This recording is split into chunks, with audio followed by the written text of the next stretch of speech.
I started this series by looking at experience before explanation.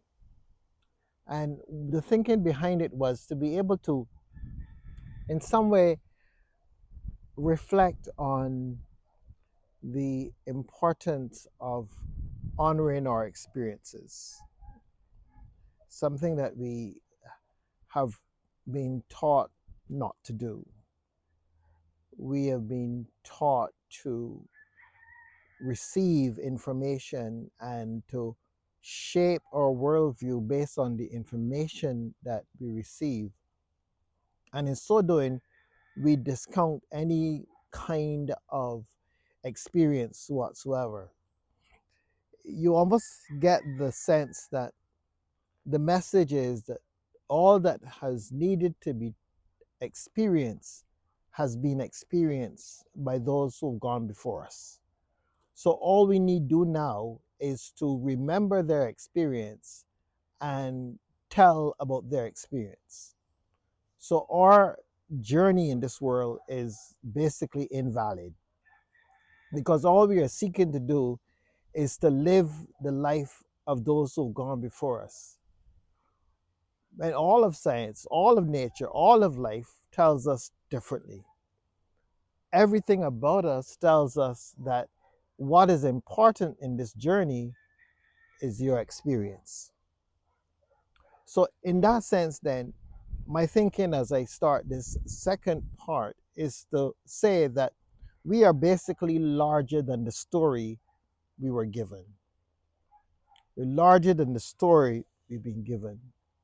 Modern life has given us this reduced image of the human person. We are taught that we are must think of ourselves as in a very narrow way separate, individualistic, isolated, not connected to other persons. To some degree, even when it comes to family, we kind of restrict our awareness of family to a limited number. So we have this sense of the self as a very reduced experience. And so we end up in one way or another functioning and having competence and being able to get through life, get through world, life's various ups and downs, etc. But in a real way, we're not really living the fullness of this journey. We're not living the fullness of this life. We're living a very reduced experience of life. And so much of what we call maturity then is nothing more than adaptation. We adjust to, we learn how to perform, we learn how to cope, we learn how to maintain a particular self image. We go to work in a particular place and it has its own ways of being, and we learn how to fit into that kind of organization and structure. And so we perfect the ability to adapt, to become someone else, something else. And it is interesting that, something as simple as the thoughts that persons would share at the end of a day when they would say something like, I can't wait to get out of these clothes, or I can't wait to get out of this uniform.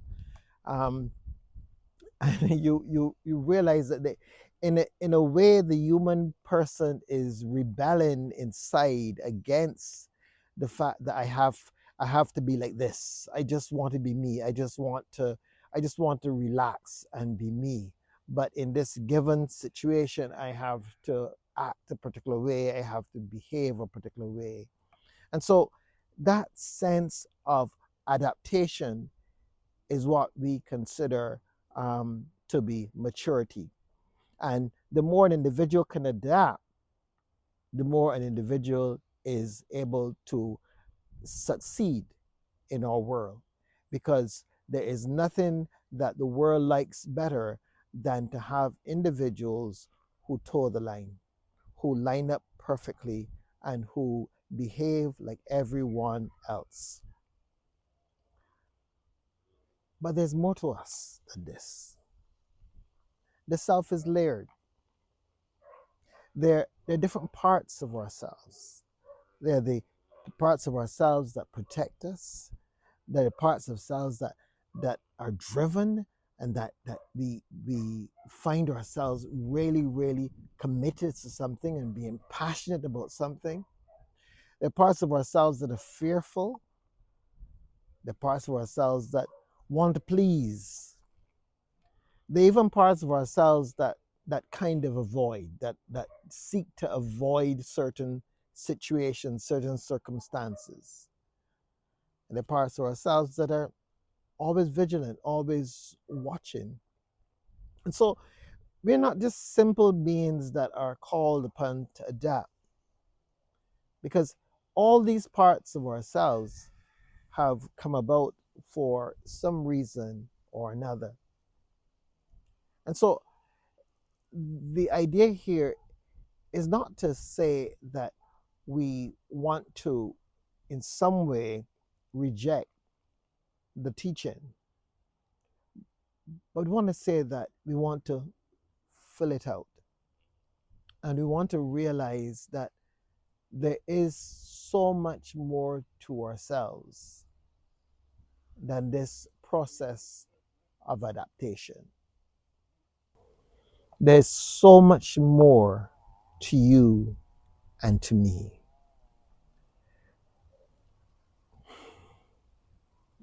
There's a deeper center within each and every one of us. It's a center that only the individual knows, only the individual has any sense of.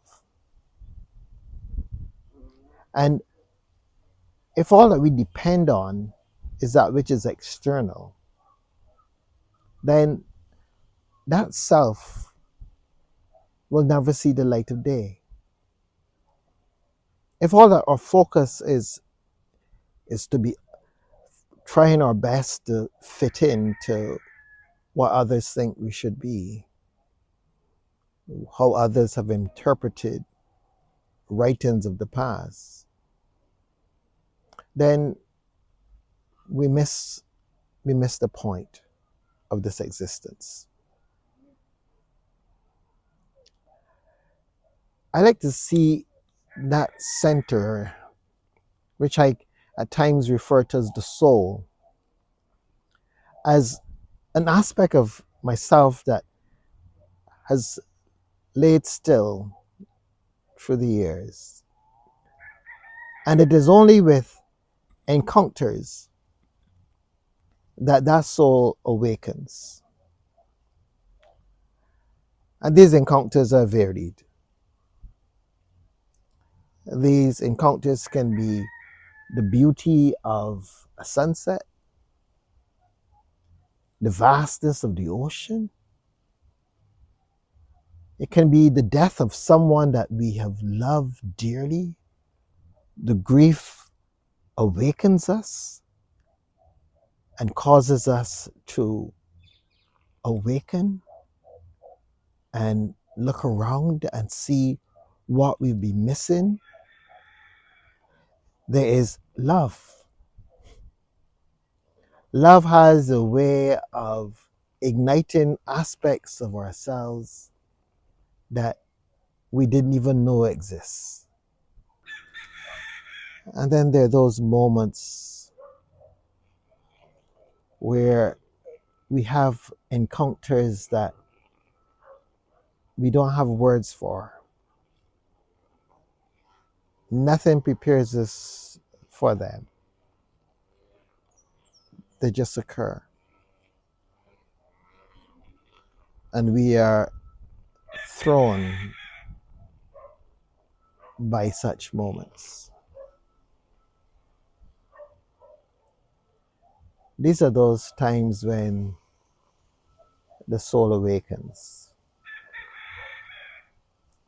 And they're all to do with encounter. encountering something in our world. One of the unfortunate things about our current generations and time is that we have an aversion to nature. We have an aversion to nature. Yes. There's a cock in the background was sharing his journey with me.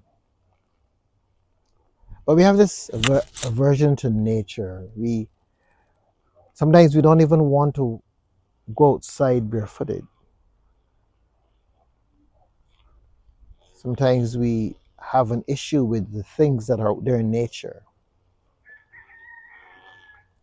And we don't realize that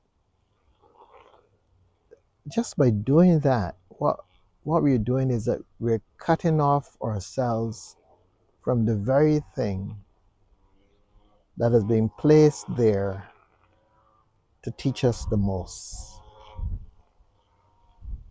to help us to recognize a certain degree of belonging, a certain connectedness. It is in nature that we're often able just to be ourselves. I recall as a young boy, the various excursions that we used to have in Barbados. We couldn't wait for an excursion. And we go to the excursion, we probably eat more than we should eat. We walk around and explore the place. But then there came a time in the middle of the afternoon when folks got kind of sleepy, more than likely from all the food that they ate. And we'd lay down underneath the trees and on a blanket or something and just go to sleep. And oftentimes it used to be some of the most peaceful sleep that we have ever encountered. Just a sense of at easeness. There are other people around, but yet there's no fear. There's just a sense of being out there in the wild and just being peaceful. Folks don't do things like that anymore. Folks prefer to watch screens. And so we don't get that sense of connectedness to nature.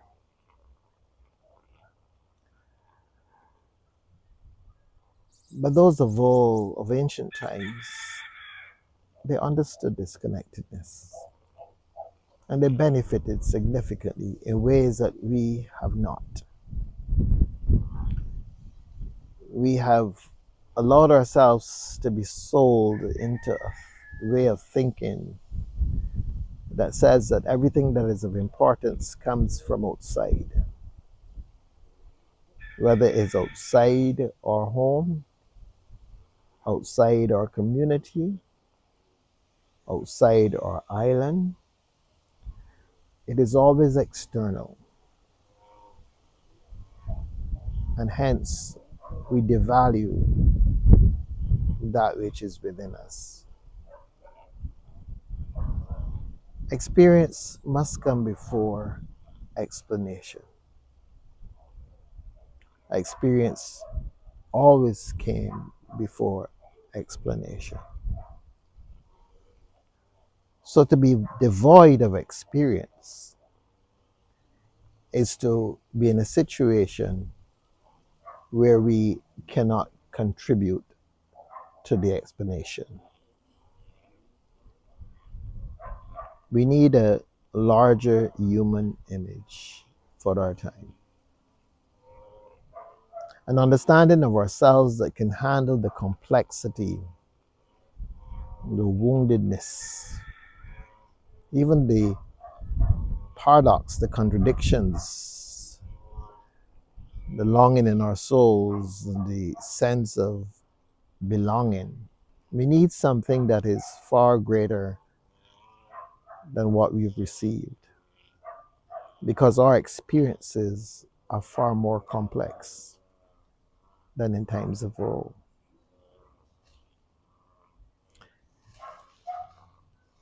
Our human development, then, as it moves through, it deepens through our remembering. The remembering that the managed self is not the whole self, and that healing begins when and where a deeper life is given room to breathe. Healing begins when a deeper life is given room to breathe. Sit with that.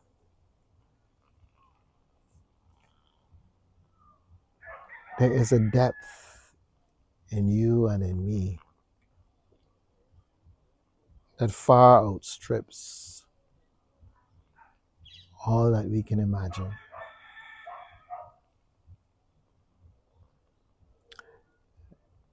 The human self is as vast as the universe outside ourselves. It is vast. It is never ending. There is no bottom. As without, so within. So, as we journey then, we journey with a new awareness of the importance of resting in and trusting our experiences. Because these experiences, these are the fodder of what is to be offered to the next generation. Not as explanation, not to take over from their experience, but to be able to constantly say to every ensuing generation, here's what we learned from our experience. What do you have? I'm always reminded of a little part of the gospel story where Yeshua speaks to his disciples, and they are coming in from fishing. And he says to them, bring some of the fish that you have. I think this is what I'm speaking of. The importance of recognizing that everybody has something to bring. It's not just what has been offered, but you bring something. Bring what you've discovered. Bring what you've learned. Bring what you have experienced so that we can know more, so that we can be more, so we can benefit from each other. And me knowing about your experience might very well cause me to go after my own experience so that I too may have something to share. Experience before explanation. This human is far larger than what we believe.